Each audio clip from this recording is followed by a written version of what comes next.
A União das Casas Espíritas da Zona Norte apresenta O Espiritismo está no ar, um programa que anuncia, esclarece e consola.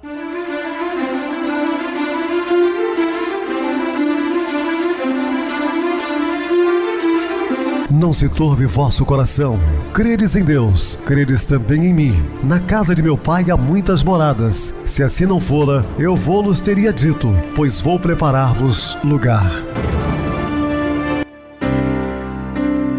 O Espiritismo está no ar. Sintonize esta frequência. Pare, pense na vida, faça perguntas.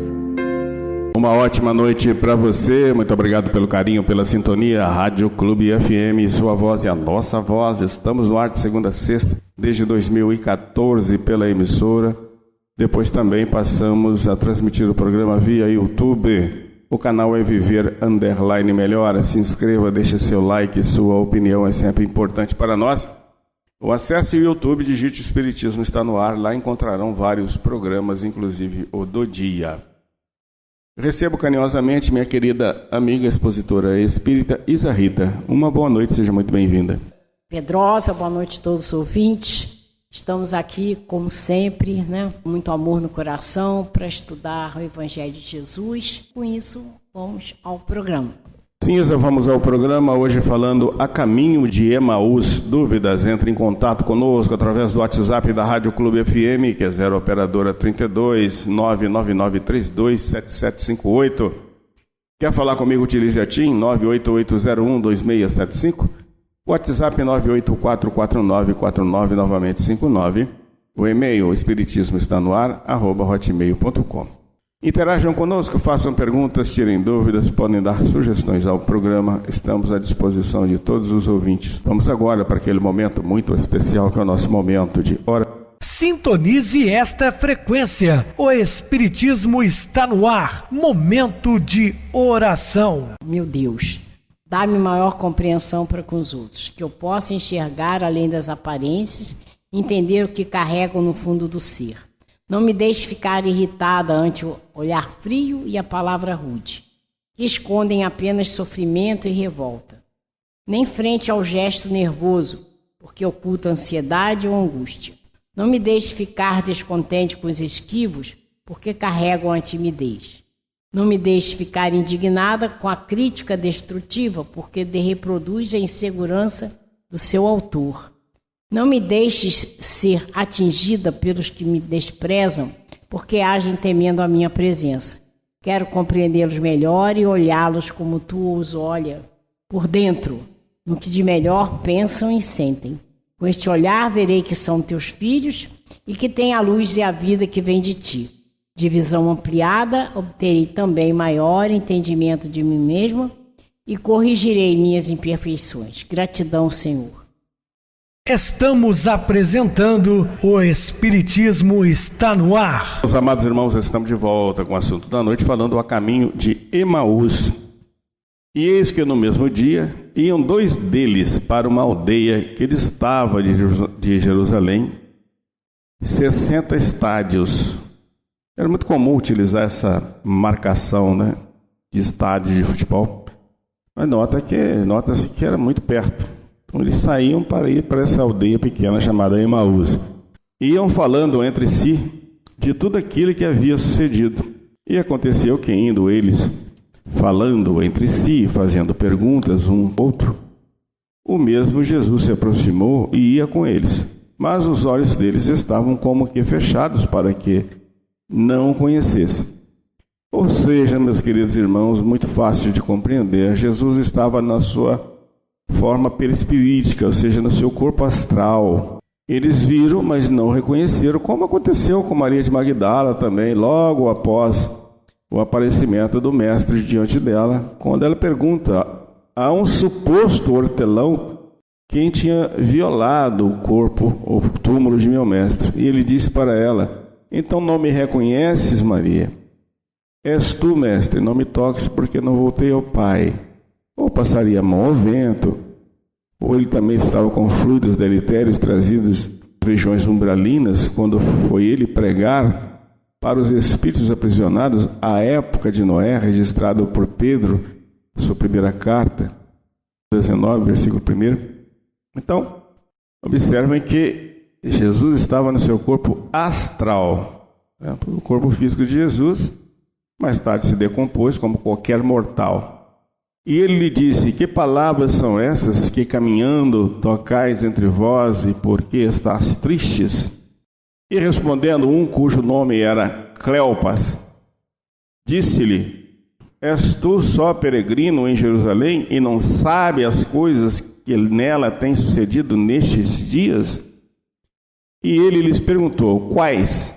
E eles lhes disseram: as que dizem respeito a Jesus, o Nazareno, que foi um profeta poderoso em obras e palavras diante de Deus e de todo o povo, e como os principais dos sacerdotes e nossos príncipes o entregaram e o condenando à morte e o crucificaram.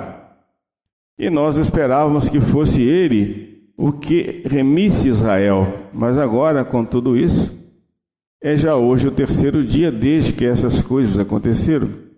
É verdade que também algumas mulheres dentre nós nos maravilharam, as quais de madrugada foram ao sepulcro e, não achando o seu corpo, voltaram dizendo que já tinha visto uma visão de anjos, que dizem que ele vive.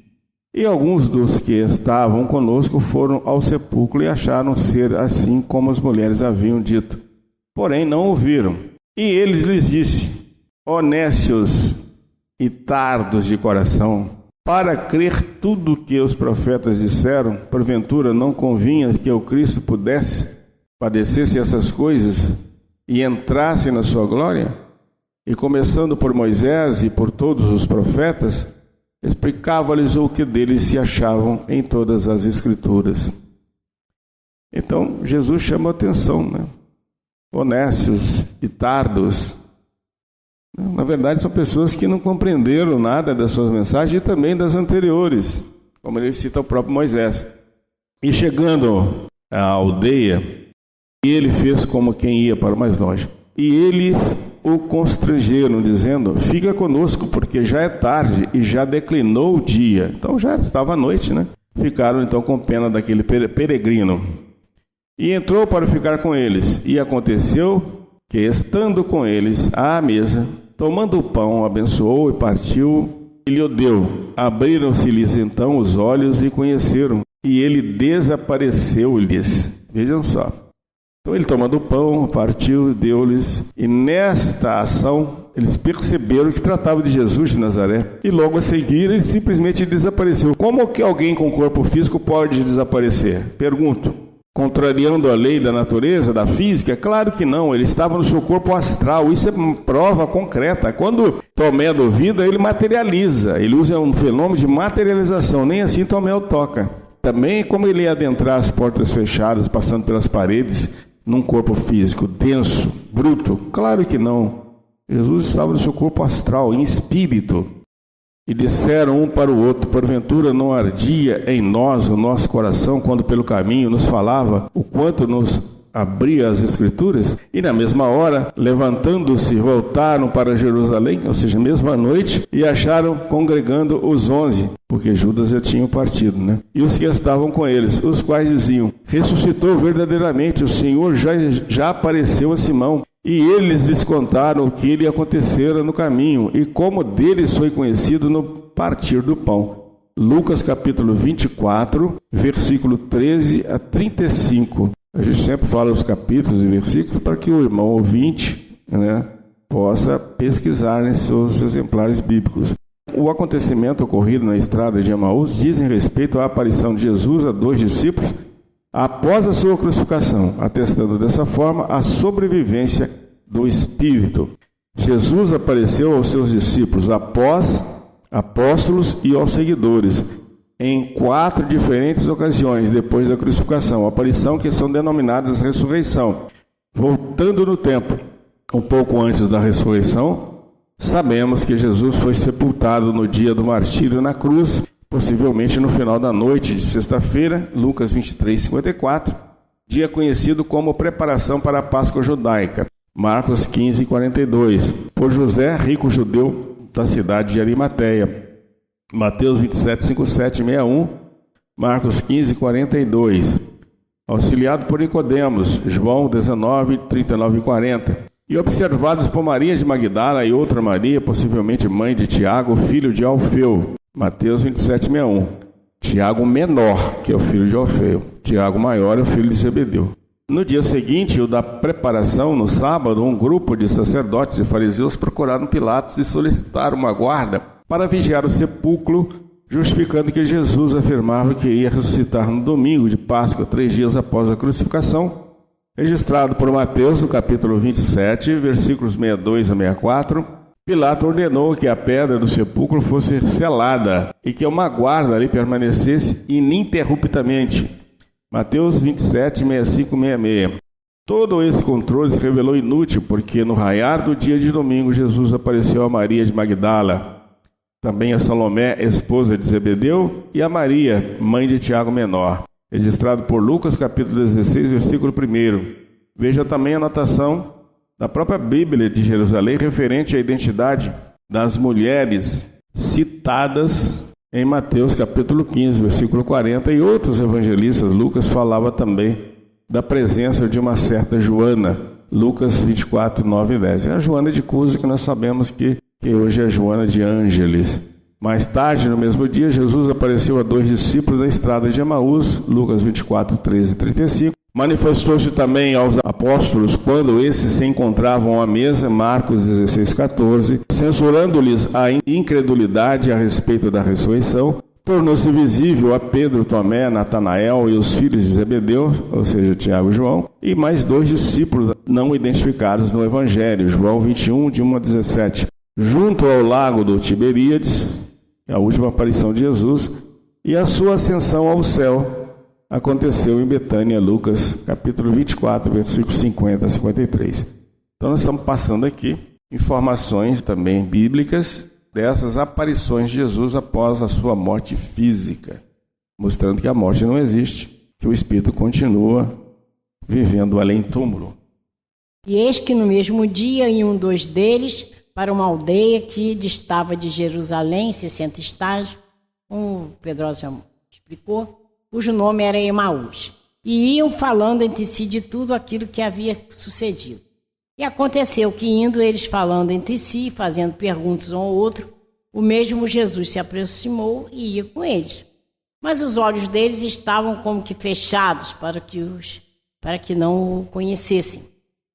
E eles lhes disse: que palavras são essas que caminhando trocais entre vós, e por que estáis tristes? Respondendo um, cujo nome era Cleófas, disse: és tu só peregrino de Jerusalém e não sabes as coisas que nela têm sucedido nestes dias? Então Jesus perguntou: quais?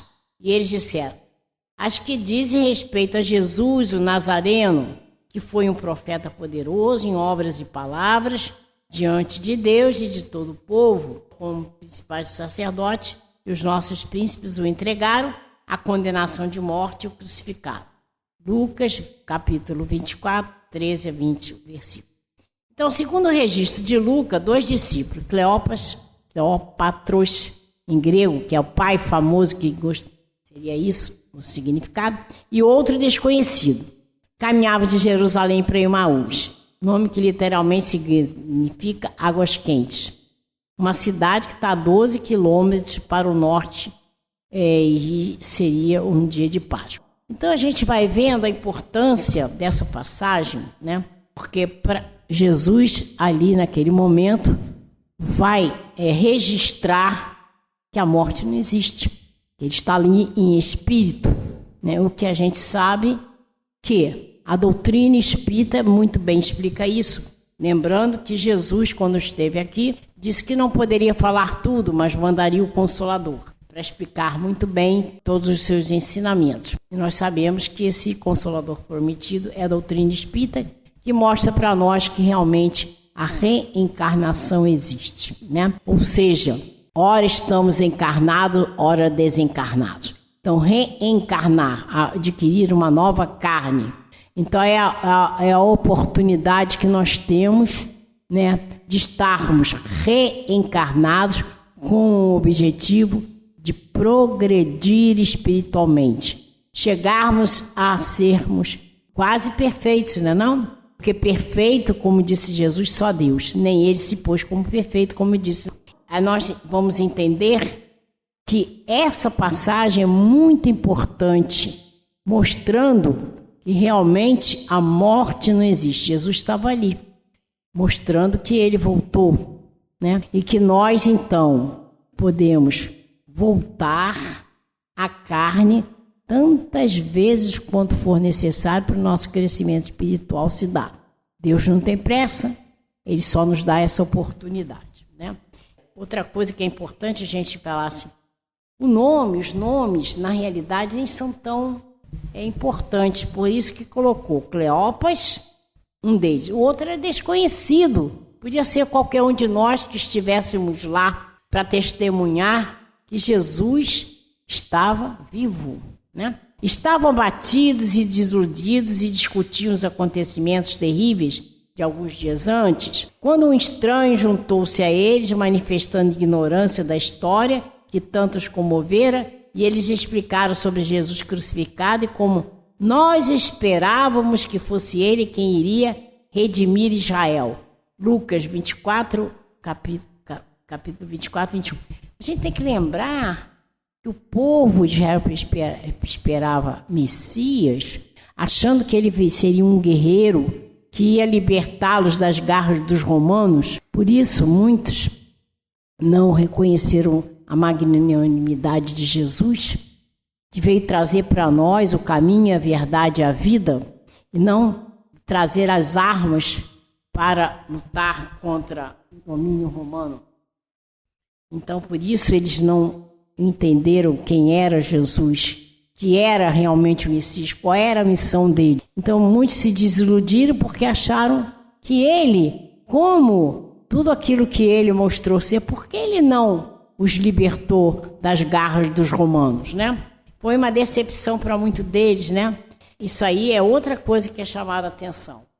Jesus não veio para trazer a guerra, veio para trazer a paz, o entendimento, o amor. Então, convidado para participar da ceia com Cleópatas e o seu companheiro, o estranho revelou ser Jesus ao benzer o pão e partir imediatamente e depois desapareceu.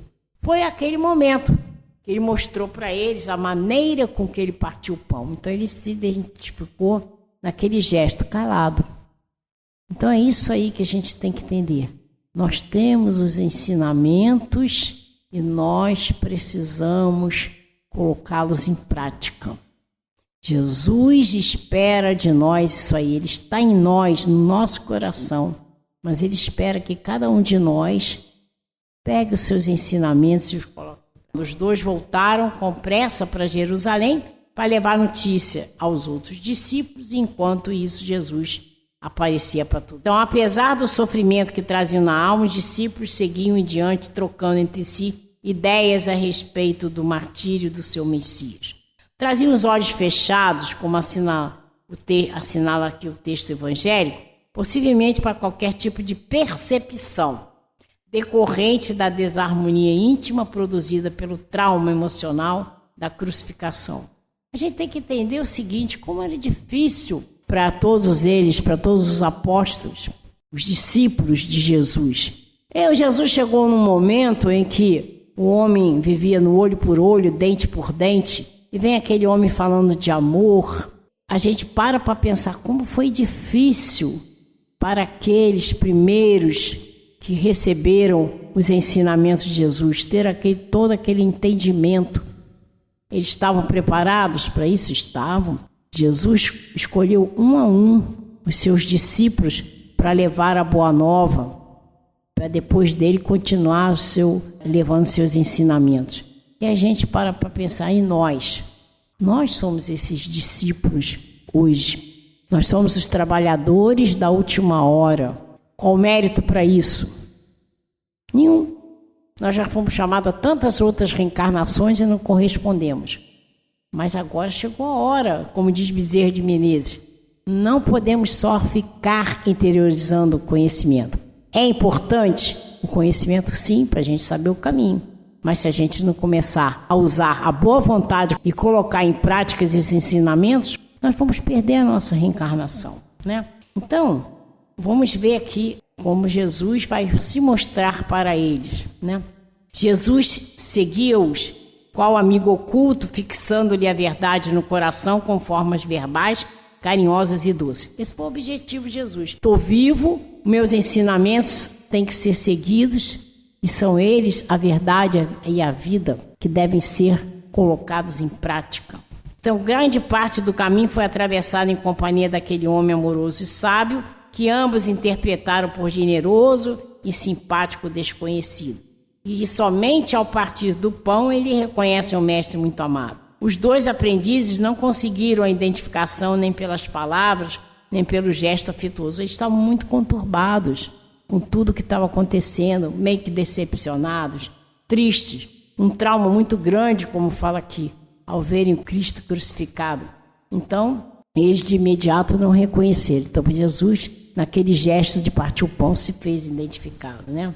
Contudo, tão logo surgiu o pão materializado, dissiparam todas as dúvidas e acreditaram. Não será o mesmo que vem ocorrendo no mundo há milênios? Será que a gente precisa? Jesus venha partir o pão à nossa frente para a gente entender que Ele está aqui em nós? Os ensinamentos dele trazidos há milênios e que a gente ainda se recusa, muito de nós, a colocar em prática no nosso dia a dia. Fazer o que a gente está fazendo aqui é muito importante. Estudar o caminho, a verdade e a vida, que é o caminho traçado por Jesus, mas temos que ter boa vontade de começar a colocar em prática. Os ensinamentos espíritas demonstram que a aparição de Jesus aos discípulos, mesmo sob a aparência de um simples viajante, nada teve de surpreendente quando se conhece os mecanismos que produzem o fenômeno. Na verdade, as manifestações mais comuns se dão durante o sono, por meio dos sonhos. São as visões. Que a gente sabe que nesse momento nosso corpo está ali, mas nosso espírito sai ligado ao cordão de prata, porque se ele se romper a gente desencarna, e nós vamos ao encontro, talvez de amigos espirituais, vamos trabalhar, vamos estudar. Por isso é importante no momento de dormir, fazer a nossa oração, pedir o acompanhamento do nosso anjo guardião. Todas as noites eu peço, para que a hora que eu vou estar liberta, no momento do sono, para eu poder participar, de trabalhar, estudar, fazer alguma coisa de útil na espiritualidade. É isso que chama atenção, né? Então nós temos esse entendimento quando a gente estuda a doutrina espírita. Somos imortais, nós sobrevivemos à morte. A gente encarna e desencarna com um grande objetivo de crescer espiritualmente. Então foi isso que Jesus mostrou naquele momento. Estava vivo. A morte não existe. A doutrina espírita veio matar a morte. Então, os espíritos bem intencionados aparecem para consolar as pessoas que deles guardam saudade, provar que existem e estão perto delas. Dar conselhos e algumas vezes pedir para si mesmo assistência. Então, muitas vezes, a gente se encontra realmente com os parentes, com os amigos, para várias situações, ou para trabalhar junto com eles, ou para que eles peçam oração, ou para que eles nos possam intuir para algumas coisas importantes. Então é isso que nós aprendemos quando a gente estuda, quando a gente faz o que estamos fazendo agora, que é muito importante. Então, evidentemente, Jesus, diretor espiritual do orbe, tornou-se visível para prestar amparo, revelando a imortalidade do seu espírito. Foi o grande objetivo dessa aparição na estrada de Emaús. E a despeito das aparições espirituais serem consideradas fatos naturais, não acontecem permanentemente. O motivo básico é que, estando o homem cercado de espíritos, vê-los a todos os instantes o perturbaria, embaraçaria os atos e tiraria a iniciativa da maioria dos casos, ao passo que, julgando-se só, ele age mais livremente. E é tudo por caridade. Lembrar da advertência de Jesus: vigiai e orai, vigiar nossas palavras, atos e ações, para que a gente possa ter a possibilidade de estar junto com os amigos espirituais, nos intuindo, nos ajudando. E eles vão estar mais próximos de nós através das orações. Perfeito, Isa, bem explicado. Vamos agora para o intervalo musical, a seguir a nossa oração final. Para aprender a amar.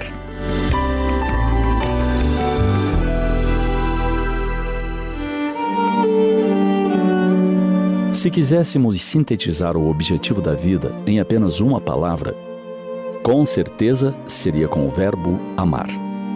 Todo o significado da vida, seus desafios e possibilidades, convergem para o igual desafio de conquistar esse sublime sentimento.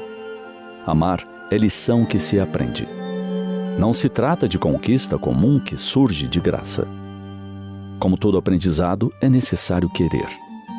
É preciso estar atento, aberto e predisposto às oportunidades que cada dia, cada hora nos apresenta.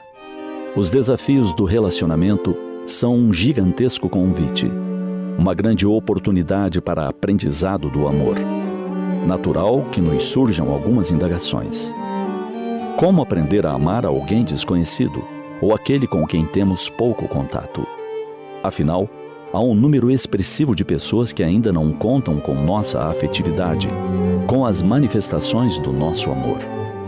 Como aprender a amar o colega de trabalho ou o vizinho que encontramos vez ou outra, que apenas saudamos sem nenhum envolvimento maior? Para com esses, há um rico repertório de possibilidades para iniciarmos o aprendizado. Podemos substituir a crítica pela tolerância nas oportunidades em que nos encontramos ou convivemos, mesmo que por poucas horas. Podemos usar da benevolência, agindo de maneira amistosa e desarmada para com todos. Podemos fazer da indulgência a ferramenta para evitar julgamentos precipitados, o que nos auxiliará a compreender a pessoa exatamente como é, não conforme a vemos, de forma crítica e superficial. São pequenos exercícios diários que, colecionados ao longo do tempo, vão construindo esse sentimento valioso dentro de nós. No entanto, temos também aquelas pessoas que queremos bem, que já estão no campo da nossa afetividade. São pessoas de nossa convivência diária, familiares, parentes, amigos. Algumas vezes, as lições do amor para com elas ganham profundidade desafiadora quando somos testados no ciúme, no sentimento de posse das suas atenções. Isso porque amar é compartilhar, respeitando a liberdade e a individualidade. Em outras ocasiões, o amor irá nos convidar à resignação e paciência ante uma separação inevitável que se imponha por algum desígnio da vida. O amor, quando verdadeiro, desconhece o tempo e a distância. Sabe aguardar serenamente pelo momento de um possível reencontro. E para aquelas pessoas com as quais temos um grande antagonismo, dificuldade em nos relacionarmos, como poderá se dar o aprendizado do amar? De um modo geral, para com essas, a oportunidade de aprender a amá-las se inicia com o desculpar as pequenas faltas, aquelas que nos irritam, que conseguem nos desequilibrar. No momento posterior, tentaremos o perdão que servirá para nos asserenar diante dos grandes embates e desacordos que surjam. Sempre haverá ocasião para o exercício de amar, do desconhecido na rua aos nossos afetos, bem como aqueles com quem não temos afinidades, que consideramos não simpáticos. Oportunidades sempre as teremos. Basta acionar nossa boa vontade de aprender e não desperdiçá-las. Que tal começar agora?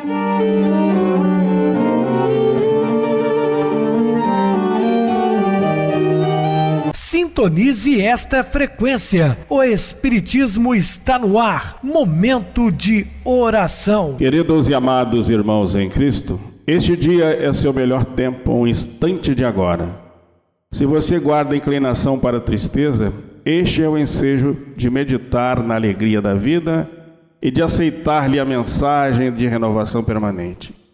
Se a doença permanece em sua companhia, surgiu a ocasião de tratar-se com segurança. Se você errou, está no passado de acesso ao reajuste. Se esse ou aquele plano de trabalho está incubado em seu pensamento, agora é o momento de começar a realizá-lo. Se deseja fazer alguma boa ação, apareceu um instante de aproveitá-la.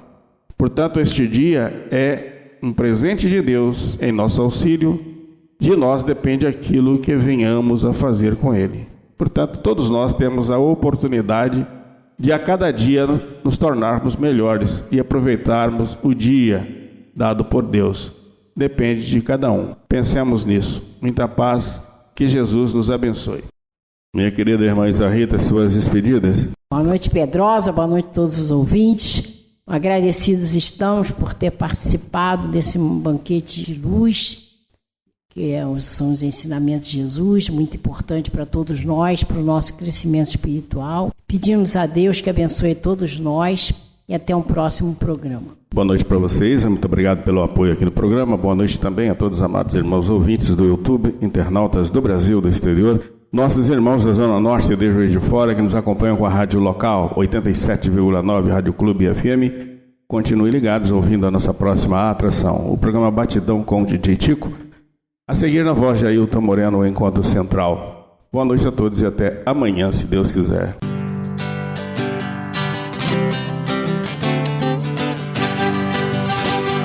A União das Casas Espíritas da Zona Norte apresentou O Espiritismo Está no Ar, anunciando o Evangelho de Jesus, esclarecendo sua mensagem, consolando corações. Olhe pro céu e descubra imagens de luz. Sinta em Jesus o amor todo que Deus te deu. Pense no bem, no melhor em que pode fazer. Seja o que for, também vai receber. De coração, ajude-me, irmão, a caridade é o caminho do amor. Faça ainda que possa sofrer, pois bênçãos de Deus há de ter. Ame, perdoe e viva melhor a natureza, o céu e o mar. Veja o encanto que a vida nos dá, a chance eterna que temos para amar.